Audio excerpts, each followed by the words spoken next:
Happy Monday morning, everybody. As y'all are coming in, tell me your locations in the comments. Locations in the comments.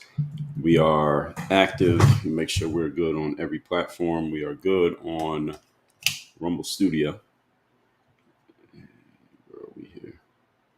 We're good on Rumble Studio and on Rumble. That is, we are good on YouTube. Good morning.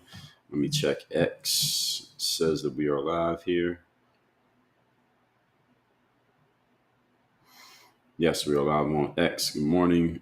We are live on Facebook. Facebook, Work on Your Game University. We're live on LinkedIn. LinkedIn is Dre All Day. YouTube, Rumble, and X are all Dre All Day.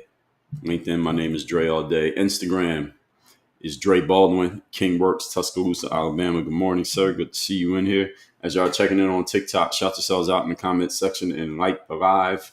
Tap the screen to like the live. Happy Labor Day to everybody out there. I know some people are taking vacations. Some people are inexplicably taking vacations today because it's Labor Day. First of all, if you look up the definition of the word labor, definition of the word labor is work, especially hard physical work. So what the hell are people doing taking a vacation on Labor Day? That's the exact opposite of what you're supposed to be doing. This is the day you're supposed to actually be working. That's the reason why it's called labor. All right, Labor Day.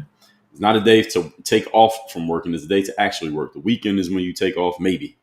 All right, if you feel like it, if your job allows it. But this is the day you're actually supposed to be working. So anyway, shout out to the people who are working today. Shout out to the people who are up early doing their usual. I was at the gym this morning. It was a ghost town. How many people did I see in the gym today? You could count them with your hands. How many people are in there? There's like 5 people in there, including myself. Shout out to the people who are working. Shout out to the people who show up every day. Shout out to the people not taking vacations until you get to where you need to be. That's the way I look at it. But as you are showing up, coming in, tap the screen on TikTok, especially. Tell me your locations. Let me shout out a few locations. Today, what we're going to talk about is that many schools are banning smartphones in the hands of the students over the course of a day. And we're going to talk about what this means for the bigger picture, of course, because I don't have any kids in school. I'm not in school. I'm not a school teacher. So why the hell do I even want to talk about this subject? I'm going to tell you as we get into this. But tell me your locations. Let me shout some people out here in the comments. Please keep liking the live. If you are watching on TikTok specifically, make sure you like the live. All y'all like the live, no matter where you're watching it, but just like the live. Ashley Matt, good morning with the first comment. Congrats, Murphy the Mutt, checking in Bristol, Tennessee. Good morning.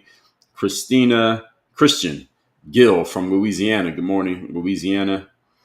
Did LSU just lose the game this past Saturday? Yeah, they lost. No, they won. The LSU win or they lost? No, I think they won. Didn't they win in Clemson? I don't follow college football that close, but I do. I know what's going on. I think they won. I know it was a big game. I think LSU won in Clemson on the road. Was that anybody watch college football? Confirm that. Ron Johnson, Lima, Ohio. Good morning. Ashley checking in from Fayetteville, Arkansas. Shout out to Fayetteville, Arkansas. KS Priest. Good morning to you. Carol Ann Collins, Newburgh, New York. Good morning. Tanta 313 $. Good morning, Tanta. 140.6 Walnut Creek, California. Richard Lawrence DeHart said, "What do I do for a living?" I'll read these comments and shout out people's locations. I'll answer that question seriously in a moment. KS Priest, Northwest Georgia. Good morning. Pharaoh checking in from Maryland. Ashley Mack said they won. Yeah, I thought they won. I knew it was a serious game they were playing. It was two top rated teams. It was LSU Clemson, right? LSU went into Clemson and won on the road first game of the season. I think that's what happened. Actually, I know they won because the coach, what's that coach's name at LSU? He was. I was reading the recap of this game, and he was talking about how every year they keep losing the first game of the season, but now this year they won the first game of the season. The last time they won the first game was when Joe Burrow, who's now the quarterback in the NFL, he was the quarterback. Last time they won the first game, they've been losing the first game every year. Now they won the first game. So, yes, they did win the first game. So, Erica Gomez, 1701, checking in from Bethlehem. Bethlehem where? Pennsylvania? Shout out to Bethlehem, Pennsylvania. If so, I've been to Bethlehem a few times. I'm actually from Philadelphia. I'm based in South Florida. I'm okay. So, tough topic. I don't know. Brian Kelly. Yes, that's the name. Brian Kelly. So, a couple things. Actually, let me answer this question quickly. Somebody's asking what I do for a living. I run a company called Work on Your Game Incorporated. My name is Dre Baldwin. I've done a couple TED Talks. I've written several books. My company's called Work on Your Game Incorporated. Our job here, I'm going to read you straight from my bio on Instagram because it tells you exactly. Command every room you enter. That's the bottom line of what we do. Now, how do you do that? We do that through systems of presence, discipline, and execution. So those are the things that most people generally talk about all the time and understand. Presence, discipline, execution, confidence, performance, systems, all of that leads to commanding every room that you walk into. That's the bottom line of what we help people do. You can learn more about that by going to the links in my profile on whatever platform you happen to be watching on. I'll give introduction of this topic and get into everything else later. But since somebody asked early, I'm answering this question out of order from what I normally do. Before I get into this material, I was just listening to, any of you ever watch one of these videos where they have I think it's called Jubilee, this YouTube channel. I think they're called Jubilee. And they have one person who has one standing in a place, and then they get 20 people who inherently disagree with the concept. And then the one person makes a claim, and then the 20 people run to the chair, and then they all argue and go back and forth. And it's like 2-3 hours long, and it becomes entertaining. I was just listening to this one this morning. It was a guy named Patrick Bet-David. Some of you probably have heard of him. He has this company called Valuetainment based down here in South Florida. And his thing was, I think it's 1 capitalist versus 20 anti-capitalists. What was the actual title of the video? I just saw it. So it was, 1 capitalist versus 20 anti-capitalists featuring Patrick Bet-David. These are entertaining. They're not informative. They're more entertaining than informative because what they actually are Renegade 5X on Instagram. Good morning. What they actually are masterclasses in logical fallacies, because often the people who are arguing against the main person, they are pulling a bunch of logical fallacies out because they get a certain amount of time. So you only get 2, 3, 5 minutes to sit down with the expert or the star, and you got to try to make your point, and they're trying to slam dunk on the other person. Is anybody actually trying to come to any understandings? Usually, in my experience from the videos that I've seen and heard, maybe about, out of those 20 people sitting around, maybe 1 or 2, an average about 1.5 people there, are really trying to get some real understanding and come to some common ground and cede ground on any points. Everybody else is just trying to go there and just make an argument and gish gallop. And you got a whole bunch of straw mans. You got a whole bunch of appeals to morality. You got a whole bunch of Socratic traps. And it's actually just a good example. Those of you who know, if you follow my work here and you watch these live streams, you know how I'm always pointing out logical fallacies. You watch one of those, you should be able to pause the video like every 17 seconds and point out another logical fallacy. There's a straw man. There's an appeal to emotion. That's a Socratic trap. That's a gish gallop. That's an appeal to ridicule. And they just do it the whole time. That's all you get. And following on there, I'll just be 1 logical thinker versus 20 emotional thinkers. And I'll just point out all their logical fallacies. That would be my expertise, is pointing out logical fallacies. Just let you start talking. Now, as soon as people start talking, they just start flowing. But anyway, all that said, let's get into the actual topic here today. As y'all are coming in, please keep liking and live.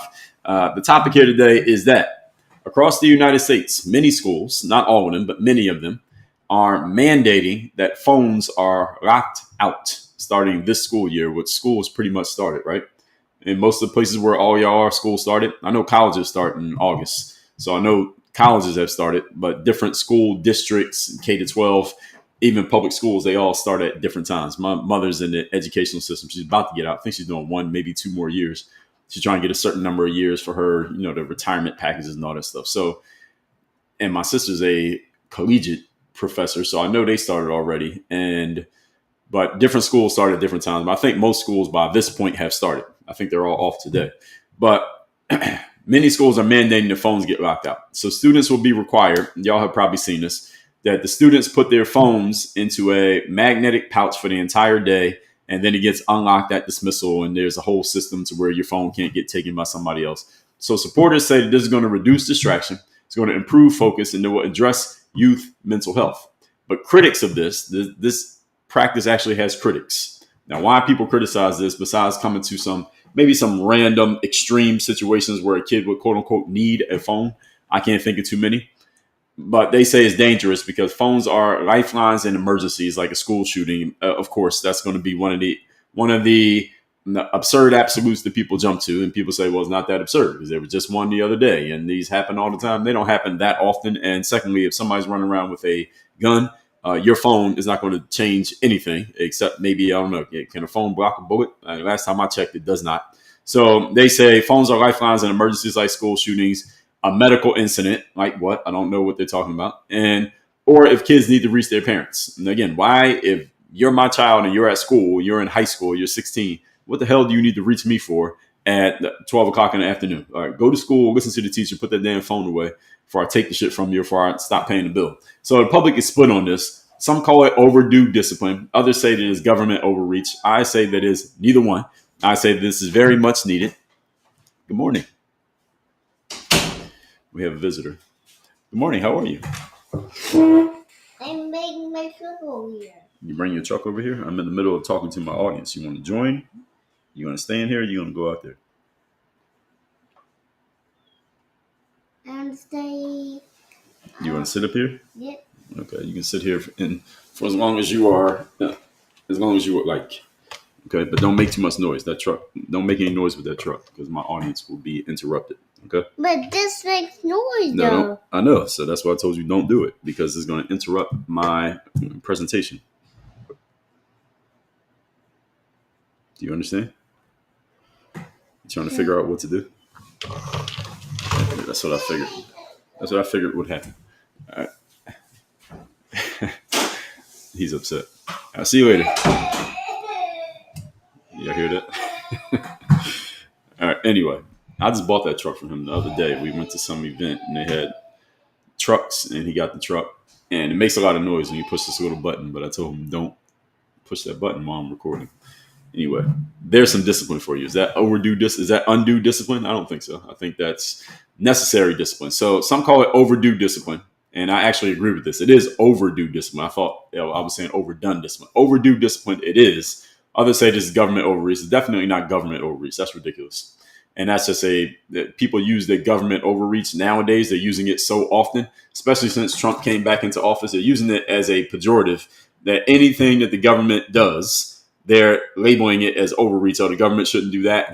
But these are many of the same people who say the government should do everything if somebody else was in charge, or if the government was doing something that they want them to do. So you can't have it both ways. So anyway, introducing myself again. My name is Dre Baldwin. Many know me as Dre all day. Former 9-year professional athlete, author of 41 books and 4 TEDx talks. I run this company called Work on Your Game Incorporated. We help people command the room through presence, systems, execution, discipline, confidence, all those things that people say that they want. Whether you're an entrepreneur, you're a business professional, salesperson, you're about producing results, and you work in a results-based industry or results-based business, we can work with you. We can help you, your team, your business. Go to the link in my profile. You can learn more about that. I will take questions at the end. And shout out to all of you who are checking in here on a holiday. I know some of you are working anyway. Shout out to those of y'all who are working today. And shout out to those of you who are just up watching live stream videos on your vacation, on your holiday. So what does this do? What does making, and by the way, I'm going to go through the contents here in case any of you doesn't know the format of what I do here. What I'm going to do is go through the content. It is 8:21. So I'm going to do about 24 more minutes of content. As you can see, my timer is right here. So I literally am on the clock. I'm going to go through the content here where I'm going to give you the points on both sides of this conversation. I'm going to tell you how I what I think about the points on both sides of this conversation, give you my theories and opinions. And then when I'm done with that, we're going to open the floor up for discussion, which means I'm going to read your comments and respond to your comments in real time. So this is really happening. This is not AI. If you are commenting right now, I'm not looking at the comments. I'm going to go through the content. Wait till I get around to the comments, and I will read your comments. If you have a good comment, then I'll engage with it. Even if your comment is wrong, I'll engage with it. If it's good meaning useful for material. Doesn't have to be agreement with me. And I got a whole soundboard of sounds that we play, sound effects that we play based on the type of comment that you leave. If you don't know about that, stay tuned. That's going to be the most fun part of this entire thing. But let me get through the content first. Our visitor is back. You going to rejoin us? I put the noise on anyway. Yes, but if you're going to play that noise, then I had to stop talking because it makes a lot of noise while I'm recording. I stopped it. Okay. You want to sit here or are you going out there? You want to sit here? Okay. How was your night? Good. You were up a lot last night. You were waking me up. You're taking up way too much space in the bed. Did you know that? Yeah. Does that matter to you? No. I don't think so. I don't think so. Anyway, so let's get into it. So this reduces classroom distraction and it forces students to engage with the teachers. Oh, a novel idea. I put it on again. Okay. Now you can't keep doing that while I'm talking. Okay, you did it now. Now we're gonna let it be quiet for a little while so I can talk. Okay. Can you do that? But this always goes loud. Yeah, that's the only thing it quiet. does. That's the problem with this truck because it only does one thing, and that one thing is interrupting the process of what's happening right here. You understand? Yeah. Okay, you can still sit here, but we don't want it to make too much noise because it interrupts the main show. The main show is me. Okay, not this. This doesn't go loud, but this goes loud. That's right. Okay, don't do it yet. Don't do it right now. Okay, so forcing the students to engage with the actual teachers and engage with each other. I mean, this is what it's supposed to be. Those of you who are old enough that you went to school, let's say K through 12 at least, when we maybe had cell phones. When I went to school, we had cell phones and even pagers, but we didn't have smartphones. So a cell phone doesn't do anything. Thing about having a cell phone, I remember having a cell phone in school, but there ain't a damn thing you can do with a cell phone. All you can do is text somebody. What about a monster Okay, truck? too much noise, and you can't roll that around because you're going to knock down my water bottle or hit my microphone. You can't do that. Okay, this has to sit still. So we had cell phones. I pressed this on again. Yeah, I see. Now you're about to get kicked out because you're interrupting my presentation. Okay, so we're not pushing the button anymore. Okay, or I'm going to have to ask you to leave. Okay. All right. Well, there we go. So, see, this is overdue discipline. You want to talk about discipline over here. So, the cell phone doesn't do anything. You can text people, you can call them, but anybody you can text, you're probably going to see them in a minute when you get out of class anyway. So, we didn't need to text in the middle of class. We had the phone, you put the phone on vibrator, on silent, and you got to stuff when you got to it. We were not distracted by this. But smartphones, I can only imagine. If we had smartphones when I was in any level of school, and let's assume that I had one, in high school, I would have been looking at my smartphone instead of listening to the teacher because a lot of stuff being taught in high school was complete nonsense. And for the most part, you have I'll just speak for myself, the baseline level of intelligence, you could get by in high school with a C without really listening to what the teacher had to say. Who cares what the teacher is saying? What is it, son? Bring a different truck. If you bring a different truck, then you can sit here. But that truck makes too much noise. Bring something different. But how to play this one? Okay, but if you bring it, you can't keep pushing the button. Close the door. So that's this whole concept of making the students interact as if there's anything else to do. If you're sitting in a room with a bunch of other people and you don't have a phone to look at, well, what else are you going to do? You're probably going to read the book, listen to the notes, listen to the lecture, take notes, and maybe be successful in class. So phones are often the number one reason, according to what I've read, is I don't know. I have not been in the school system since smartphones have been a thing. But number one reason that students will lose focus, and removing the phones can actually restore order, get students focused again, and get them actually, again, novel idea, doing what they're supposed to be doing. I don't see any problem with this. I think it would actually be good for students. Now we're talking students. So let's just say, how old is a kid when they get their phone? Any of you who has kids who's older, how old was your child when they first closed the door? So close. Okay, you can come in, but close the door. How old was your child when they got their first smartphone? Any of you as a kid who has a smartphone? I'm talking to a kid living in your house. How old were they when they got a phone? Okay, now that green one can't make any more noise. Okay, no more noise with that phone. With that, see, I'm talking about phones. With that truck, no more noise. But you can sit here with either one, but no more noise.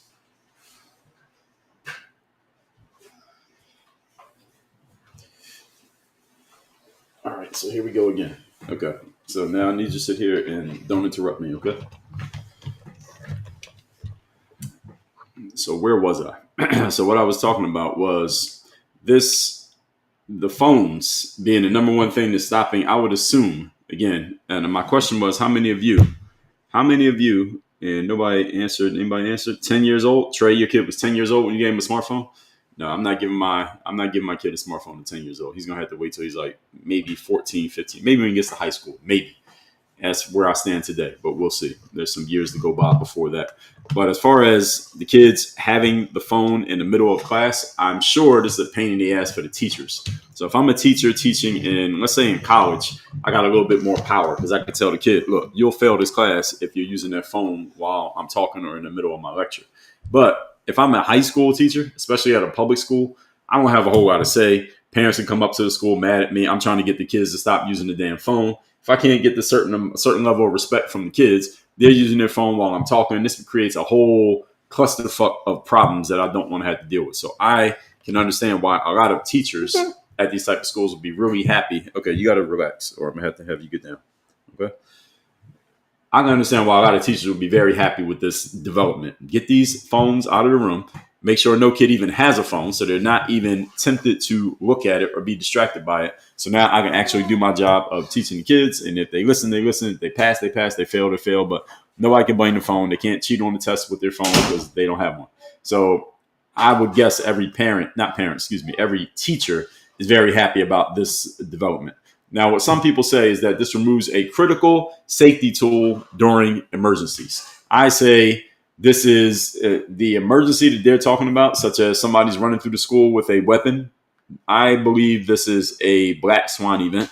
Even though it may get reported more often these days, it's still a black swan event. For those who know what a black swan event is, it's something like 9/11. It's something that randomly happened. You cannot predict it. It does not happen that often. And the one time that it happens is so jarring emotionally to so many people that they tend to use it as an example of, well, what if this happens again? But the problem is black swans don't just pop up randomly, and they don't pop up on a regular basis. So saying that this is a critical safety tool during an emergency is not a strong enough argument because it happens so rarely.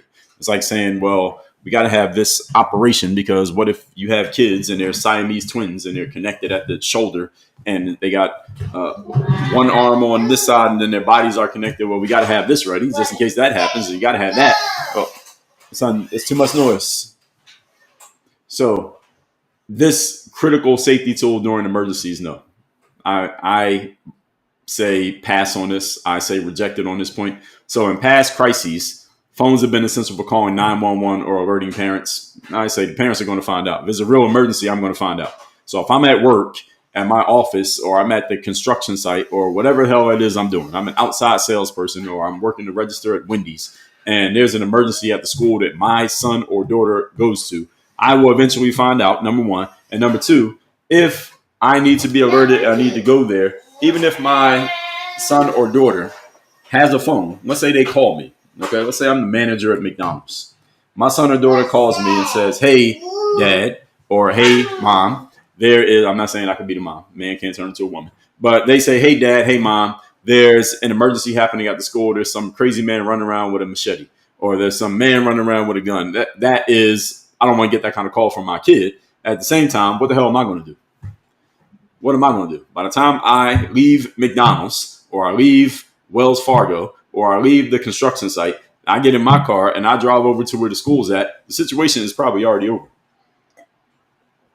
The person with the gun already then got shot. The person with the knife has already been apprehended and arrested, and whatever they did, they already did. I mean, that sounds kind of fatalistic, but that's the reality. By the time I get there, it ain't a damn thing I can do. And if the kid is calling me, that means that other people have used the phone, which means authorities already know. Yes. The tire's broken over here. Yeah, that's because this toy is cheap.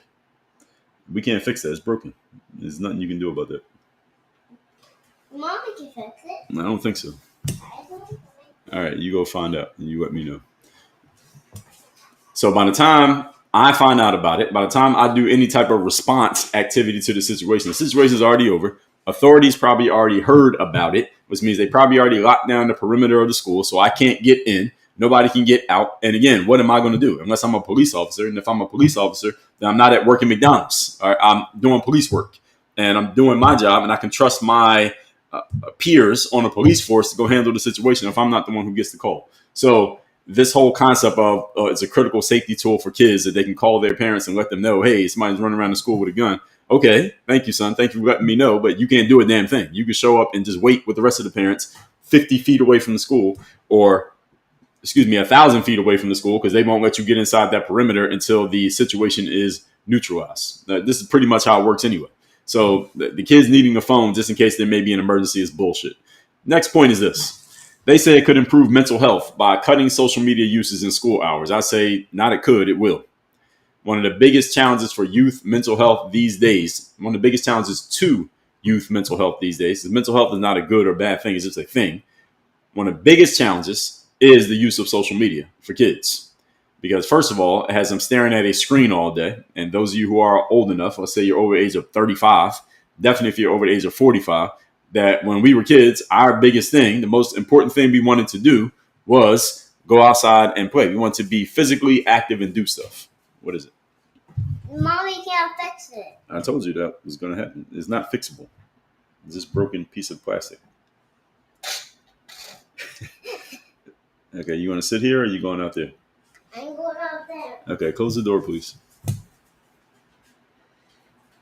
I forgot I couldn't. So the social media used for kids, first of all, they're staring at a screen instead of actually being physically active. So this is hurting physical health as well as it's hurting mental health. It is hurting kids in the way, depending on how they use it, possibly hurting kids based on what they're looking at on their phones. And if you're a parent and your kid has a phone, you should be looking at and monitoring what your kid is looking at on that phone. You have no control or no oversight as to what your kid is looking at on the phone. I would say you are failing as a parent. If you're letting your kids just do whatever they want to do on a phone, if they're living under your roof, they're under the age of 18, you better be monitoring what your child is doing with the phone, male or female, for specific reasons based on gender, but general reasons for regardless of what type of kid that you have, whether they're male or female. And the use of social media during school hours shouldn't even be happening. Now, if I'm a teacher in the class, like, don't even pull your phone out while you're in my classroom. And there got to be some type of penalty. I would set up some penalty system for if you're using your phone in class, something's going to happen, and that's going to affect your grade. And that hopefully is enough to motivate them, for lack of a better term, to not pull their phones out in my class. Now, you do it in that class, and that class, and that class. Do not pull your phone out in my class. And if I can't set those kind of rules, then I need to get out of teaching. That's the way I would look at it. So research says heavy social media use with rising teen anxiety and depression. There's a link that teens are more anxious and more depression is being diagnosed, along with kids using phones for social media more often. I say I can understand this connection, while at the same time, I'm not a big fan of clinically diagnosing depression. I'm not a big fan of that. What exactly does it mean to be clinically depressed? There's a whole books can be written on that subject. I'm not going to write that book, but there are whole books that have been written on that subject and can be written on that subject and should be written on that subject in the future. I know some people who have been diagnosed with depression or diagnosed with anxiety. And is there a correlation between how much they're using social media these days? Yes, but I've known people who've been diagnosed before social media even existed. So again, that's a whole other conversation that I don't want to dive into here today. I'm sure many of you may have a comment or opinion on it. When I get to the comments, you can feel free to share it. But these days, what I say, some 15-year-old feeling more anxious or more depressed, and they're using social media a lot, do I believe there's some sort of correlation that one is leading to the other? I would say yes. Is it complete? No. But is there some type of connection? The answer is absolutely there is. So people saying that getting rid of the phones, at least during the school day, at least cuts into a lot of the time that kid may be using the phone is yes, while at the same time, this is still a parental issue because the parents still need to have some type of, I would say, what do we want to call it? Let's just call it home training, because it's not like they can watch over their kid all day. Your kid's 15. You can't watch over what they do and say who they talk to all day long. But enough supervision and enough communication happening between the parents and the child to where the child is not making up for their lost social media phone time that they couldn't get in school and then making up for it as soon as school ends. So school ends. Let's say the school day starts at 8 o'clock and it ends at 3 o'clock. Okay, as soon as the clock hits 3, I got my phone back. So I couldn't use my phone for the last 7 hours. I'm going to hop on it and catch up on the 7 hours that I missed because I was in school. Yes. This is only happening today because this is an anomaly of a day. My son usually is not interrupting my live streams like this. Okay. All right, done. I heard it. Thank you. You can bring in a different truck, but that truck's making too much noise. So you got to keep that away from me.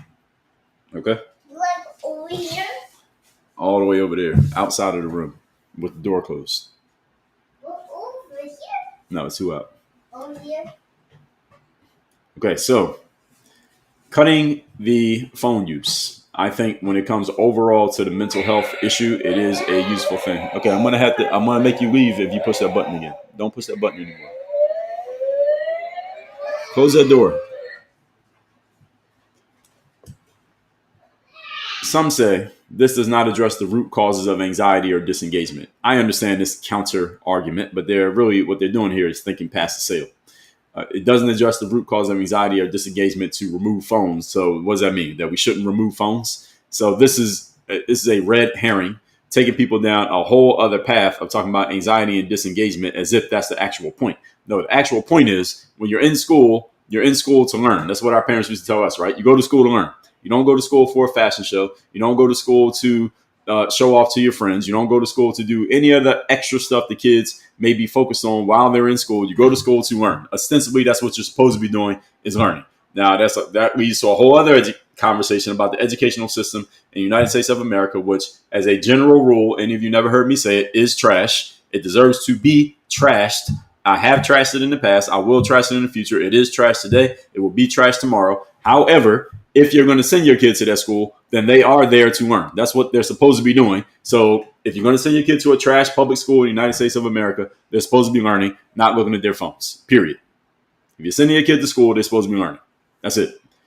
It's not about whether removing the phone is going to lower anxiety or disengagement. It's about removing the phone means they have fewer options other than listening to the damn teacher. That's the reason that you remove the phones, not because necessarily they're supposed to be. It's supposed to be helping them with anxiety and depression. The anxiety and depression is a byproduct. It's an add-on.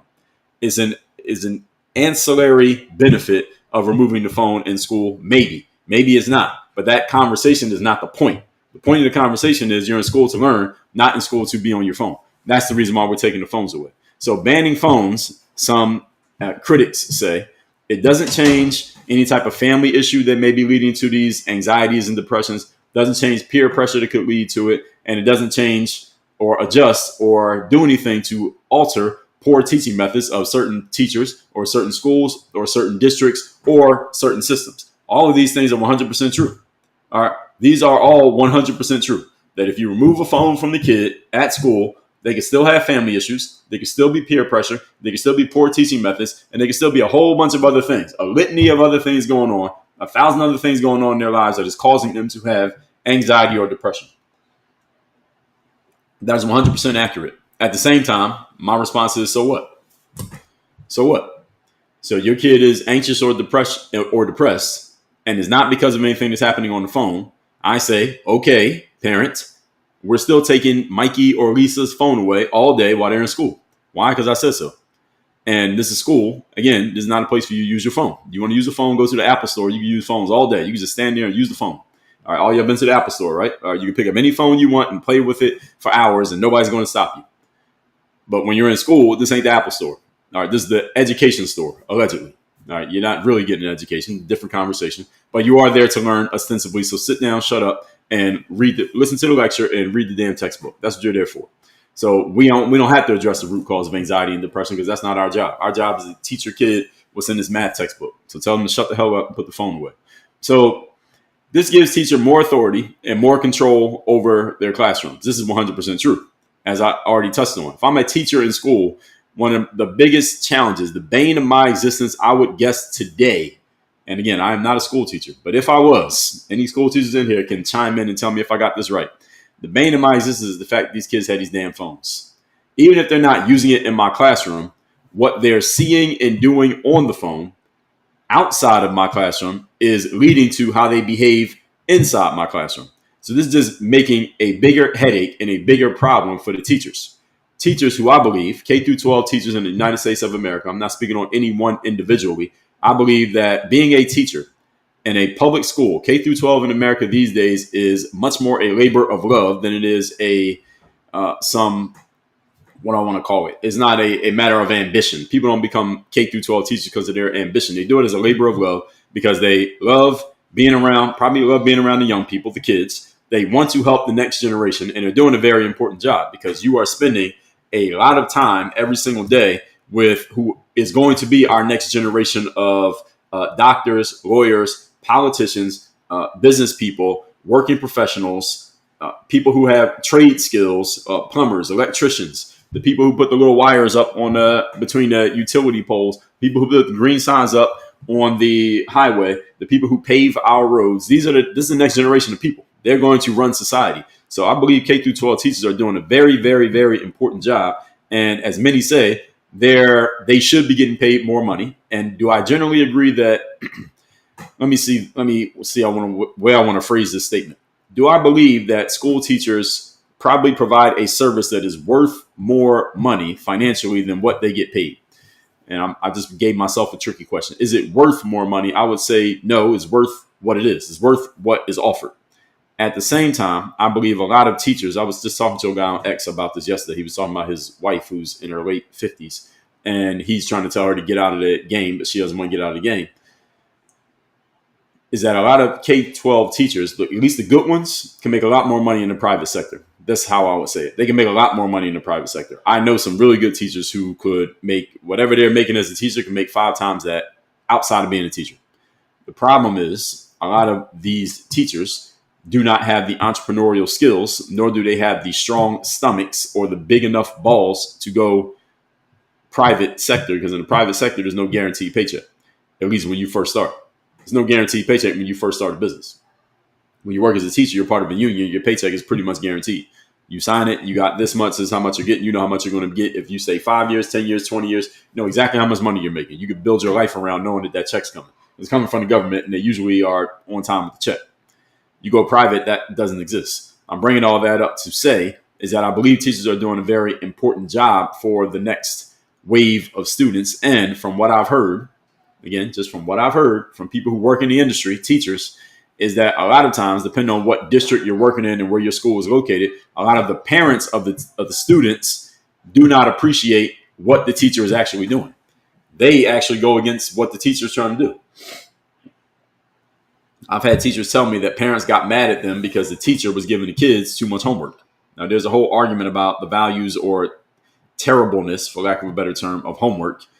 The principle here that I'm talking about, though, the bigger point is that why would a parent be getting mad at the teacher for homework? If you have a legitimate reason, then I can understand. I've heard some legitimate reasons, which is, hey, you should be teaching the kid everything they need to know in school so they don't need to do more work when they get home. I understand that argument. While I've heard a lot of teachers say that parents push back on homework, not because of that concept, but because the parent does not want to be engaged or involved in anything the kid is doing outside of being at school, and they just want to be completely hands off on the situation. That I do not agree with. So it depends on the reason for this argument. The bigger point that I'm making here is that teachers should have complete authority in the classroom, and that authority starts with how a student is being taught at home. If a student is not being disciplined properly at home, and they're not being taught to show respect to people who have positions of authority, such as police officers, such as religious leaders, such as other adults in the neighborhood, or school teachers, then that child will go to school and they won't show respect to the teacher. Then the teacher calls the parent and says, hey, your child is not showing respect to us as teachers. And the parent is like, okay with it. All right, this is a problem. That's a problem. I'm not okay with that, because that child who's not being taught that discipline at home, then they're going out into the world and they're not going to have discipline dealing with authority figures. And eventually that scales its way up to serious problems, whether that be career problems, whether that be the judicial system problems, or other issues. Other issues just dealing with other people. And this all starts in the home. If we're going to take the bottom line of everything we're talking about here today, I'm going to come back to this point. It all starts in the home. It starts with the parents. I am on the record. I have a podcast that comes out every day. It's called Work on Your Game. Work on Your Game. You can find it on Apple or Spotify. It comes out every day. It's about 25 minutes per episode, and it's just me talking. And I'm on the record saying this, that the education of your children is your responsibility. And when I say your, I mean you, the person who gave birth to that child, or the person who conceived that child. The conceivers of the child, that child's education is your responsibility. Mom and dad, biologicals. That's your responsibility. That does not mean that you can't send your kid to school. What it means is, if and when you do send your kid to school, what they end up doing and what ends up happening at that school, or the results of what happened at that school, is still on you. It is not on the school district. It's not on the principal. It's not on the teachers. It's not on the Department of Education. It's on you. Now, if you send your kids through the Department of Education, you are still responsible for what happens as they go through that system. Why? Because that's your child. Period. I'm an absolutist on this subject. I told y'all this last week. When it comes to parenting, I'm an absolutist. And what that means is, you have absolute say, absolute authority, and absolute responsibility as to what happens to and with your child as long as they are under your care. Basically, up until adulthood, that's your responsibility. Parents, mom, dad, that's on you. Meaning, if your kid is going to school and being disrespectful to the teachers, that's on you as a parent. Right? How are you allowing your kid to go to school and be disrespectful to teachers when you're paying for school and you're sending your kid there, and then you letting them be disrespectful to the people in authority in a place that you sent them? Why would you do that? Now, that's a reflection of the parents. If I'm a teacher and there's a kid in there acting disrespectful, I'm going to call the parents and see if they can straighten the kid out. And if they don't seem to want to, okay, now I know what kind of kid I'm dealing with. I know what kind of home they're coming from. I'm going to just keep that in the back of my mind. And this is one of the reasons why I can never work in this type of industry, because I had to check some people, and the first person I check, I'm getting fired. Moving on. This gives teachers authority, as I said. Educators can teach without constant battles against social media scrolling. And social media, by the way, for those of you who don't know, is designed to suck attention out of you. They monetize the attention and then they make money off it. You make nothing. That's how social media works. Every social media app works the same way. They get you to pay attention, and to pay attention, you give your time. It's also known as watch time or screen time. You'll have apps on your phone to tell you exactly how much time you're spending on the apps. The more time you spend on the app, they go to the advertisers. Those are the little ads that you see on social media, whether made by someone like me or by a big company like Amazon or Nike or Google, whatever. They go to those people who advertise and they say, if you want to run your ad and get this many people to see it, you got to pay us this much money. The advertisers pay money. The company, the TikTok, the Instagram, the YouTube, the Google, the X, not Google, the X, the LinkedIn, they collect the money from the ad. They allow the ad to be shown. Hopefully the ad converts, i.e. you buy something from what you see in the ad, and that's the business model. Notice who's not making or spending any money in this process is you, the user. You don't make any money, even though it's your time that's being sold. They sell your time and your attention. You make no money, and they make a lot of money. This is how social media works. That is their business model. I've talked about this many times in the past. They are designed. Social media apps are designed to be, constantly consumed. They want you to be addicted to the apps. They want you to just keep scrolling. You get on any social media app, I want y'all to notice something. If you just keep scrolling, it'll just keep giving you material. It will never stop. The scroll is endless. Any social media app, you just keep scrolling, it will keep giving you more stuff. You will never reach the end of the feed. It's designed that way. And what does it have to do with school?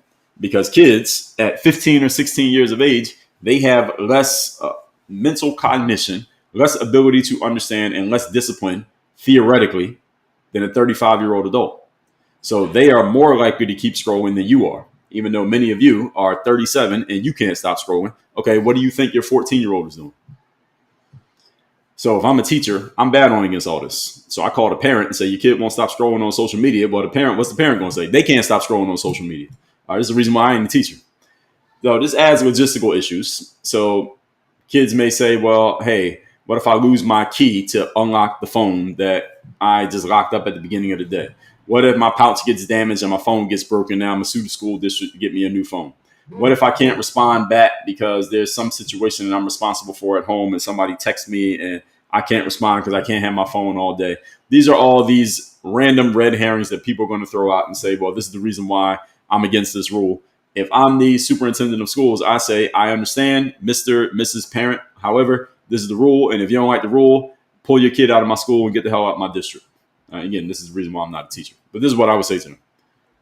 Take your business, i.e. your child, take them elsewhere if you don't want to deal with the rule. This is the rule. You want to come in here, I'm setting the rules, you follow the rules or you go elsewhere. That's it. This is not a negotiation. This is how it's going to go. And that's what the communication, that's what the conversation needs to be.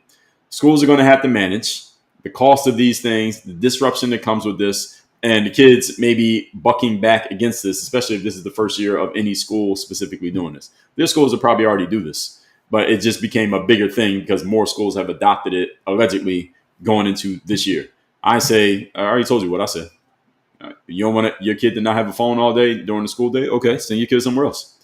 Pull your kid out of school. Homeschool the kid. Mom, dad, you can do it. You can do it on your own. Now they can have a phone all day. All right, you homeschool them and let them learn on their own. All right, good luck. All right, good luck working at McDonald's.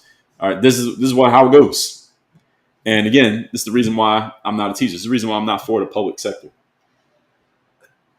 Also, a reason why I'm not a politician. Because, see, politicians pretend, they make a show of telling you the truth, but they can't really tell you the truth. The real truth, if they actually know it. Now, I'm not sure many politicians actually know the real truth, but even those of them who do, they can't tell you the real truth because if they told you the real truth, they would never win an election and they would piss off too many people. They would never be able to move up in their careers. This levels the playing field for kids who are distracted by group chats, TikTok, and games. So the students without the smartphones are not going to be left behind when everybody else is equally locked out. And I wouldn't even call this leveling the playing field. I would say it normalizes the playing field. Leveling the playing field is not like somebody had an advantage. It's normalizing the playing field, which is, again, you're in school to learn, ostensibly. You're not in school to scroll on your phone. You want to scroll on your phone, stay home. Stay home with your parents who they want to scroll on their phones too. You can sit right next to your mom. Y'all can scroll on your phones all day. All right, but if you come here, put the damn phone away. You're going to lock it up. You can't touch it again until school gets out. And you're going to sit here and learn. If you don't want to learn, you're going to fail the class. You fail the class, and you're going to take this class again next year. All right, you ain't going to graduate till 3 years after your friends graduated. All right, that's the way it works. Or they still doing No Child Left Behind. Now that George W. Bush program. I remember this woman came to our school, my college. When I was in college, this woman came and they were talking about the George W. Bush No Child Left Behind. And she said some people were like making fun of it. I believe her name was Carolyn Mosley Braun. Y'all remember this woman, Carolyn Mosley Braun? I don't know what her role was in the government. Black woman, but she came to my school and she said, some people are calling it No Child's Behind Left. That was funny. Every time I think of that, No Child Left Behind, I think of that phrase that she said, no child's behind left. But anyway, continuing. Parents lose peace of mind, allegedly, if they can't reach their children directly. Again, I asked this question. I went to school, public school, K through 12. I am technically a success story of the public school system, even though I have continually asserted that the system is trash. It is trash. And it has continued to be trash, and it's still trash to this day. It's going to be trash tomorrow. Even though I'm a product of the public school system, I'm a product of good parenting. I'm not a product of the public school system, really. My success is not because of my public school education. It is despite my public school education because I had involved and engaged parents who made sure that their kids were on the up and up regardless of what was happening at school, or they made sure what was happening at school aligned with what they said was going to happen with their kids. That's really how it went. This is the reason why I asserted a few minutes ago that whatever happens with your kids with regards to education is your responsibility. If they fail, that's because of you. And if they succeed, it's because of you. Parents, not the teachers. But some parents will say, I'll lose peace of mind if I can't reach my kids directly during the school day. During my years, K through 12, even in college, I have a 4-year college degree. So let's say K through 12. Was that 12? Kindergarten is year 13, 4 years of college. Was that 17 years? 17 years of going to school. Not once ever did either of my parents ever need to reach me in the middle of the school day. Not once. When I had a cell phone, that was probably like maybe last year of high school and then all through college. I don't recall ever getting a phone call from either of my parents during whatever time will be the school day. I might get a text message. Maybe I'll get a text message from my dad at some point, but it was never like, yo, call me right now. I need to talk to you. I never got a phone call. 17 years, never once did my parents need to reach me during the school day. How all of a sudden, now that everybody has a smartphone, now I need to be able to reach my kids. So let's say I'm 38 years old. I got a 12-year-old in middle school. What the hell do I need to call my 12-year-old for in the middle of the day? For what? What do I need to tell my 12-year-old at 11:14 in the morning? You're 12 years old. What are you going to do? What problem are you going to solve? You're in sixth grade. What problem are you going to solve of mine while I'm at work, working at some corporate office? What are you going to do? And they're saying, well, I can't reach my kid. Reach your kid for what? What do you need to reach your kid for? If anything, the kid needs to reach you, but you sent the kids to school where they are generally safe and they need to be doing their job and doing their work. Same way you need to be doing your damn job. If you're on the phone calling your kid, guess what you're not doing? Working, which means you might be about to get fired. And if your kid is talking to you, guess what they're not doing? Learning. And they're supposed to be at school learning. So if everybody was just doing their job, then there's no need for me to be talking to you, and there's no need for you to be talking to me. And again, if you have a child who's under the age of 18, what the hell are they going to do anything for you if you're an adult? Let's say you are 21 years old, you had a kid. So if your kid's under 18, you're at least 20 years older than that kid. What are they going to do to help you? What can they do? What problem can they solve for you at, again, 11:15 in the morning on a Tuesday? I don't know. All right, somebody tell me. So it's sending a cultural message, at least to schools who are doing this, that school is about learning, as I've said 10 times already. It's not about scrolling on social media. It draws a clear line that the classroom is supposed to be a focused environment. Now, what happens in a classroom, it depends on what the teacher is doing, it depends on the students in the classroom and what the goal is. However, if you add smartphones into the pockets of every student in that classroom, you are lessening the chances that everybody's focused on the same thing, because everybody can pull up whatever they want on their own phone. You take the phones away, you increase the likelihood that the kids will actually focus on what the teacher is trying to direct them to do. Is a higher likelihood. Now, there are still some teachers out there who suck and they still can't get their point across. No matter if you took everything out of the room, the teachers still suck. And there are still some kids who are disruptive and they're going to disrupt the other kids from learning. And we all know that this happens in school. All of y'all went to school. You know what I mean by this. But if you insert the smartphone, then you lower the chances that everybody's focused on the same thing. That this is just a clear point. There's really no pushback to this. And some say that this risks resentment from students who feel like they are being policed instead of empowered. To that, I wish I was a school principal. This is just for 15 minutes so I can just talk to this point right here. That some students will be resentful because they feel like they're being policed instead of empowered. I would say, motherfucker, you are 16 years old. What the hell are you talking about empowered? Empowered to do what? You ain't got no power. You're 16 years old. You don't know anything. You have not done anything in life. You've never earned an honest dollar ever in your life. You have never paid a light bill. You don't have a driver's license. You don't pay auto insurance. You don't take care of anybody. You don't put food on anybody's table. You don't put a roof over anybody's head. Empowered for what? You are not empowered to do anything because you have no knowledge. You're ignorant and you need to go to school and learn. That's the reason why you're here. So you're not being policed at all. All I'm telling you is put any device that distracts you from the purpose of you being in this building. Anything that distracts you from that, you're going to put it away. I'm telling you to put it away. You'll get it back at the end of the day. We're not stealing it from you. And that's the way it goes. If you don't like it, you can quit. You will get yourself a job at Walmart, and I'll see you in 20 years when you're still working there. Now, what's the deal? What we doing? And that'll be the end of my time as principal. And then I'll hand the job back over to the principal who actually wants to do this for a living. So students, they said students may be resentful. Like, mofo, what? You're 16. You ain't got no power. Resentful of what? You ain't got nothing. You don't know anything. You don't have anything. Oh, what the hell are you resentful of? What power has been stripped from you? The power for you to scroll TikTok? Is that power? That's not power. All right, that's you giving away one of your most valuable resources to a social media app of people who you don't know so they can monetize your attention and make money off it while you make absolutely nothing and you feel like it's empowering. All right, this is the beauty of social media.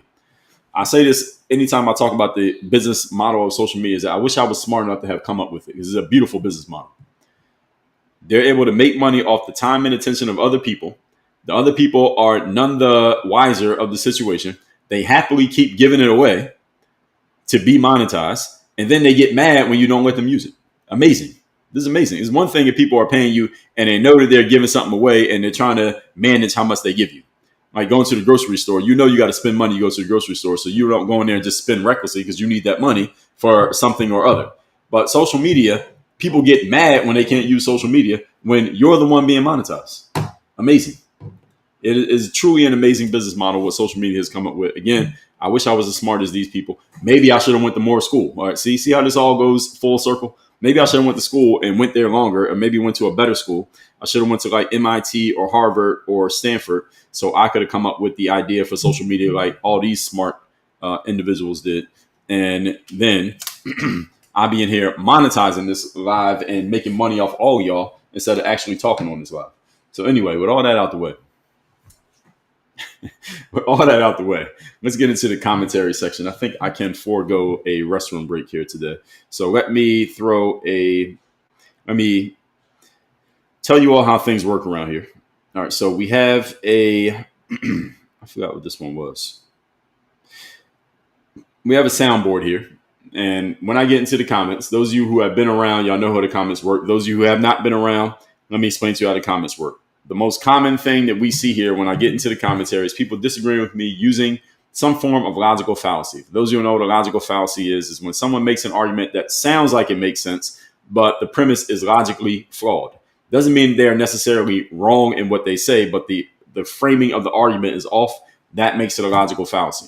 So the most common logical fallacies we get is number one is the straw man. The straw man is when, let me play you the sound that you'll hear when someone uses the straw man, then I'll explain what it is. Strawberry cheesecake. Let me play that again. If someone uses a straw man, you will hear this. Strawberry cheesecake. Now, what is a straw man? Straw man is the most common logical fallacy when someone takes a point or position or argument that you allegedly have, they reframe it into something that you did not say and that you do not agree with, and then they argue against the thing that you didn't even say. Or they pose it back to you in the form of a question, or they make fun of it, that's the ridicule, or they pose it as a statement, or they pose it in some type of sarcasm or incredulity. I can't believe you believe that when that's not even what you believe. That's a straw man. If somebody does that, you will hear this sound. Strawberry cheesecake. Another common logical fallacy is usually just, actually I got a catch-all logic. The most common after that is actually just pretty much a tie. So if you use any other logical fallacy, something that is just fallacious or your framing is off or your point just doesn't make any sense, then you will hear this sound. You're not that guy, pal. Trust me. You're not that guy. Okay. All right, so anytime you just say something that just does not make sense, you hear this. You're not that guy, pal. Trust me. You're not that guy. Okay. Now, if you use the ad hominem logical fallacy, this one I get more often than others on certain days depending on the topic. Today's topic, maybe not so much. But if you use the ad hominem is when you attack the person rather than attacking the point. So in other words, you say something about me personally rather than my actual point. That's the ad hominem. You will hear this. Is that like a personal attack or something? All right, that's the ad hominem sound. If you use an appeal to ridicule, meaning you are saying something with an LOL or LMAO, and you use the crying or laughing emojis as a way of making fun of something, but your argument is also fallacious. Nothing wrong with laughing. If you want to laugh, laugh. But if you laugh and you're using a fallacy at the same time, that's the appeal to ridicule. Often is a combination of multiple fallacies. We have one for that too. But if you use the appeal to ridicule, you'll get this one. Oh, I like your funny words, Magic Man. If you're doing something that I want you to do more of, usually that means getting the likes up. I probably won't need to use that. But if I need people to get the likes up, then you will hear this sound. Have some more chicken. Have some more pie. It doesn't matter if it's boiled or fried. So anytime I need the likes to get up, then you're going to hear that sound. If you use an appeal to emotion logical fallacy, this is a common one. Appeal to emotion. When someone tries to make an emotional argument in place of a logical argument, that's called the appeal to emotion. This is common amongst human beings because most human beings are not logical. Yes. I got a new spot. You want to come see it? When I'm finished, I'll come see it. Can you wait till I'm finished? Yes, when I'm finished, you can show it to me. Okay? I got to finish. I'm working right now. You can't interrupt my work to go look at the toy. You got to let me finish my work, and then I'll come look at it. Okay? I understand, and you're going to wait because I'm not finished. Give me that. I shouldn't pick that up. When I'm finished, I'll come see it. Okay? Please, no, not now. When I'm finished. You understand? Can you please No, you have to wait. Okay, so back to what I was saying. If you try to use the appeal to emotion logical fallacy, then you will hear this. Emotional, damn it. I like this one. I don't get to use it as often as I like, but emotional, damn it. If you try to use an emotional appeal to emotion logical fallacy, you get that one. If you use, sometimes people are really good, they use a combination of logical fallacies together. So sometimes you'll hear more than one sound. So if you use a combination of fallacies, let's say you use the straw man and the ad hominem and the appeal to emotion or appeal to ridicule at the same time, then you'll hear this one. Combination. So you use a combination, then you get that one. And there's one more. I forgot why I even added this one because I forgot what this is a sound of. That's the reload sound, but I forgot why I did that. I'll remember why I came up with that one. So I just added that one last Friday. I do these live streams Monday through Friday, 8 a.m. Eastern, by the way. So I've added these sounds on more and more sounds the more times I do this because I find more logical fallacies that people use more often. So that's how I come up with these. So let's get into it. I'm into the comments now. If you have a comment or question, go ahead and post it in the comment section. I am reading now, starting at I'm almost at the beginning. Idaho Aaron said, kids need to be taught when they can and can't use their phones. I want to know my kid is safe. Okay, I get the part you want to know that your kid is safe, but why would the kid not be safe? And yeah, they are taught. That's why they're going to put the phones away. Dwayne Mitchell, Detroit in the house. Good morning. Take a ride with Tom said, good dad. Thank you. Murphy said, good discipline. Yes, I agree. Robbie said, Dre, you're a great father. Thank you. Oh, yeah. And if you make a good point, then I do have one for that, too. I gave you all the logical fallacy sounds, but if you make a good point, then you'll get.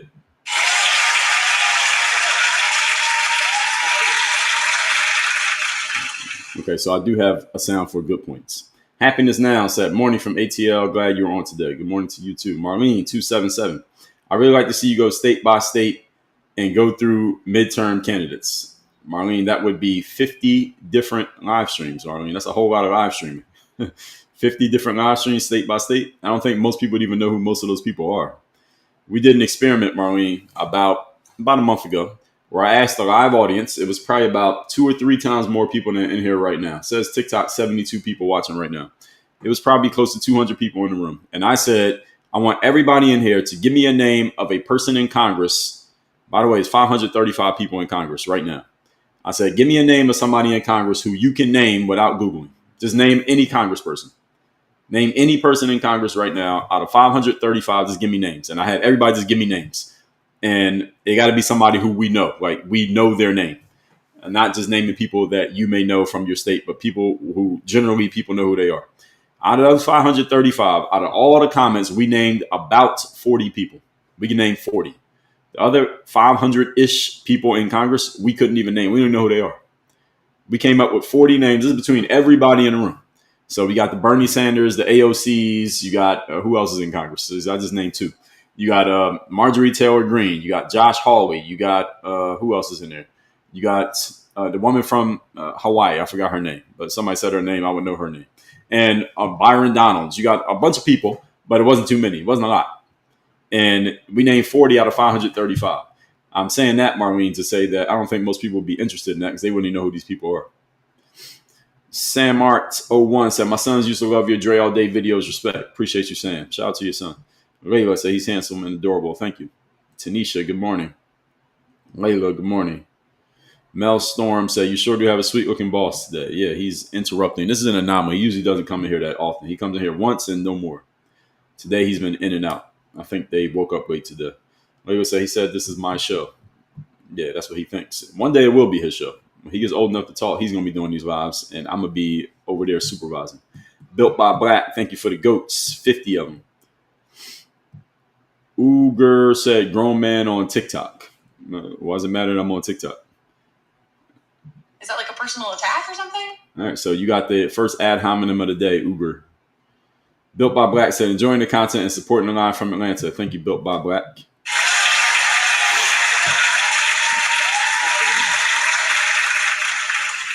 Trey said, no way, gentle parent gone wrong. What does that mean? Marky Man's 13. Trey said 10. Nikki Prophet said, flip phone, 7th and 8th grade, when they were able to give that back intact. They got smartphones in ninth grade. Ninth grade sounds about reasonable for a kid to get a phone. I don't know about anything before that, but we'll see. We'll see how things evolve. Kel said mine was middle school. She had to ride the bus and stay home alone for a while. I felt better. Okay, understandable. Notorious says school shooting happened too much to not have a phone. They don't happen that often, Notorious. That's why I said they're black swan events.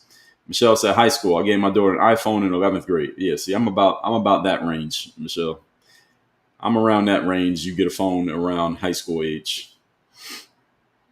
Daryl Von Rock says swearing in front of your kid, very Trumpy. Oh, please. Is that like a personal attack or something? I like your funny words, Magic Man. Strawberry cheesecake. So Daryl Von Rock, you get the straw man of the day. What does Donald Trump have to do with any of this? Y'all see how people just find a way to insert Donald Trump's name into these conversations, even though he has nothing to do with the topic. Very Trumpy. Swearing in front of your kid. Donald Trump started swearing in front of your kid? I didn't know he initiated that. Because my parents swore in front of me, but I didn't know who Donald Trump was. Are we talking the 80s? So Daryl, you got to come with something better than that. That was funny, though. Congratulations. Murphy the Mutt, thank you for the share. Tom Burr said, no problem with calling and texting, no online phone until they're at least 16 or 17. Yes, that's what I'm seeing too. Danny said, with all the mass shooting, I tell my son to keep his son off. There's not that many mass. Again, people are bringing up these mass school events as if they happen every day. They don't happen every day. They are black swan events. Murphy the Mutt said, you have your hands full today. Yeah, for a little while. He's gone now. Michelle said they might be the first to call 911. Nah. I don't know about that, Michelle. I don't think that's necessary. I think the cops find out one way or another. The administrators who work in the school, they got a phone too, don't they? Real Donald said they can give vital info to police. I don't think so. What kind of vital info can you give to a cop? You already saw the person with the gun, so now you pulled your phone out. What vital info do you have? Hey, somebody's walking around the school with a gun. Is that vital info? Are you the only one who can do it? I don't think so. Katie said, me as a parent, I've gone through this. Is absolutely horrific. I'm sorry to hear that. IT Burnout, gifter Baz, congrats. Amy, thank you for the follow. Michelle said, my son will keep his phone on him at school, period. Well, if he's allowed to, then fine. But if your son goes to a school where I'm the principal, they putting that phone away, or you're going to have to take your son elsewhere. IT Burnout said, kids are born with a phone in their hand these days. Well, depending on who their parents are, this is true. Real Donald said, kids should have phones that they can give vital info to the police. What vital info? Gift Giver, thank you for the follow. Laura Lee, thank you for the follow. Val, thank you for the share. Tom Burr said, a basic phone calls and text, no online service. Yes. KS Priest, thank you for the heart. CB Khan said, what about AirPods? Well, if you don't have a phone, the AirPods are useless. Rosemary Justice said, not to mention a lack of interaction that occurs between the parents and children, which stunts growth. Yeah, see, that's a parenting issue that spills over into school. The Quilting Nana said, 30 kids calling 911 at the same time slows down the process. Dispatchers can't get info to officers. Well, 30 kids ain't calling 911. If I'm sitting in school and somebody runs by with a gun and they're actively firing a gun, I'm not thinking about making a phone call. I'm thinking about not dying. So theoretically, this all sounds like a good idea. The kids can call the cops. Most of them ain't calling the cops. They're trying to not get hit with a damn bullet. Gift Giver says, as a parent and teacher, the kids are so much better when they haven't been on a device. I would believe that is very true.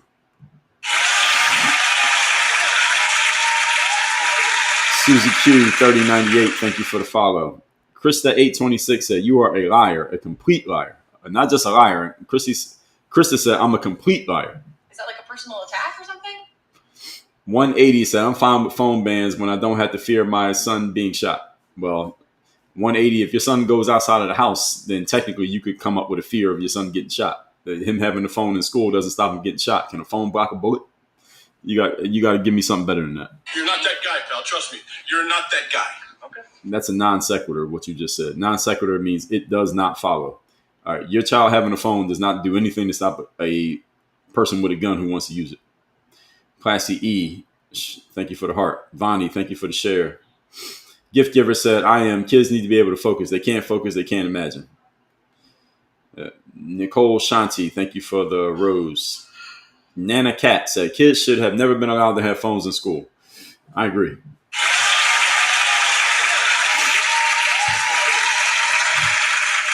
Dr. Manhattan said parents need to keep their kids off TikTok and smartphones in general. Little benefit. I agree with that as well.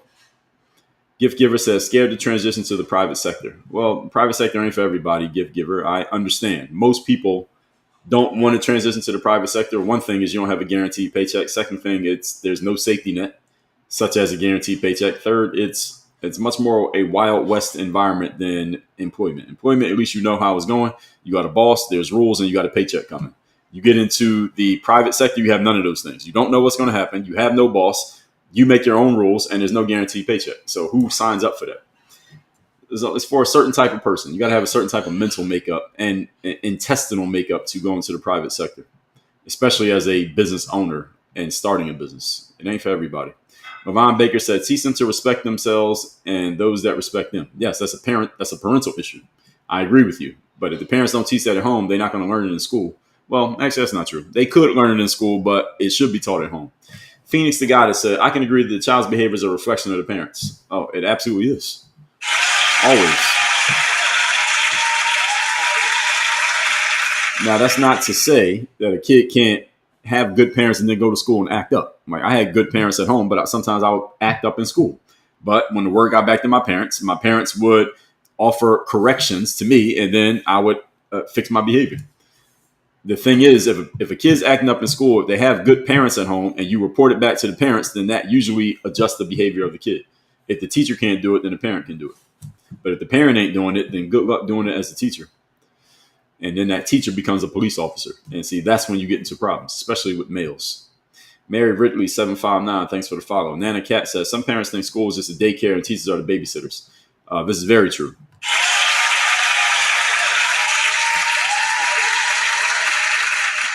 Some parents use school exactly as you just said. They use school as just an extension of daycare. They just send the kids there. Whatever they do. Just get them off of my hands so I can go to work all day, and then whatever they do after school, whatever. That is how some parents parent. And when I was a kid, I knew kids who they were taught like that, not taught, but raised like that by whoever was watching them. Often, I knew a lot of kids when I was in school who were being raised by people who were not their biological mother and father. It was aunts, uncles, guardians, grandparents, and they had so much leeway and freedom to do whatever they wanted to do. They didn't have to be home at a certain time.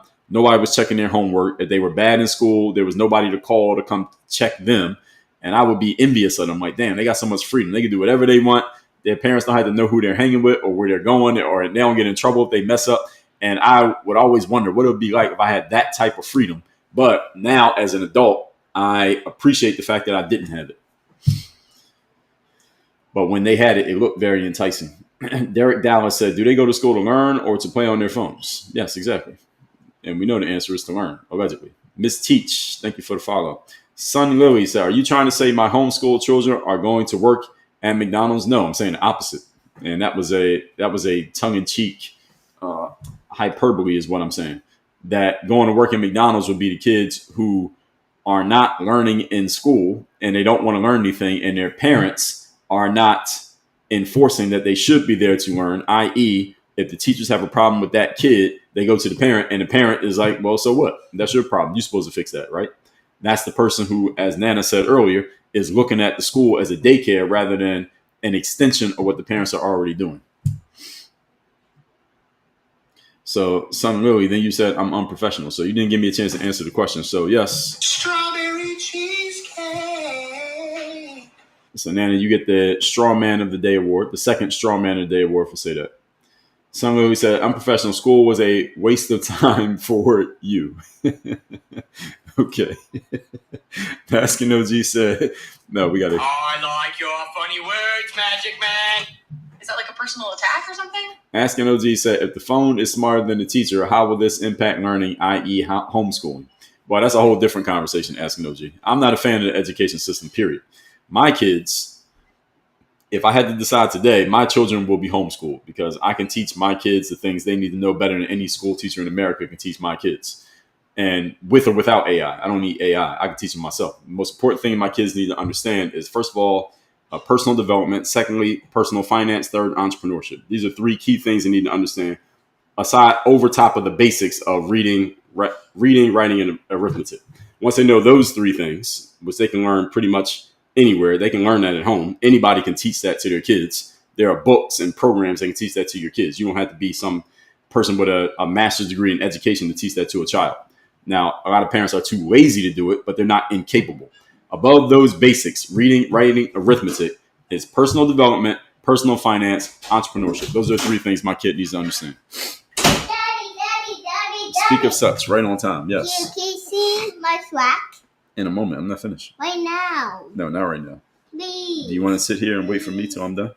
Please. Do you want to sit with me till I'm done? No, I want you to come now. After I'm finished, I will come. I have to finish my work. Okay. One of the things you're going to learn after reading, writing, and arithmetic is entrepreneurship. And when you're an entrepreneur, you have to be your own boss, which means you have to set rules and parameters for yourself. And one of my rules is that I finish my work before I go look at stuff. Do you understand? You play. No, you work before you play. That's the way it works. Now, you're a baby, so you can play before you work. I have to work before I play. You stay. Do you understand? You play with me? After I finish working.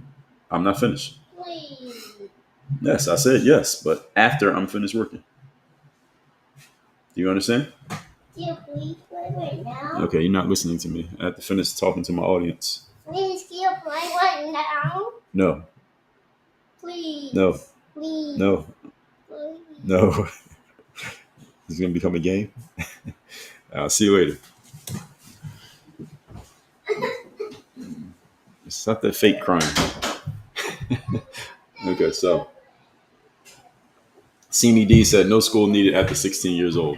And IT Burnout said you're on fire this morning. Wait, where was I? Wait, I lost my spot. Let me get back to where I was. I lost my spot in the comments. All right, here we go. IT Burnout said parenting is key. A lot of parents don't want to be parents anymore. This is true. A lot of parents are just lazy. In my experience, well, first of all, a lot of human beings are lazy. People are just generally lazy. There are three general truths about human beings that all of you should know and understand and accept. Number one, people are lazy. Number two, people don't think. And number three, people don't read. And if you want to be an exceptional person, all you have to do is go against all three of these. So don't be lazy. Use your brain and actually think, and open a book and actually read. If you do these three things, you'll be above 95% of the population. Now, some of these 95%ers who don't think, don't read, and they're lazy, they end up having kids. They have kids together. So guess what their kids become? Same thing. They don't think, they don't read, and they're lazy. So it just becomes this self-fulfilling prophecy. Ding mad, but you already know the answer to that question. The question was, am I a parent? Asking OG says, sports gave you the fire, I'm sure. Bad grades, no hoop. I bet you had A's and B's. I had A's and B's up to a certain point.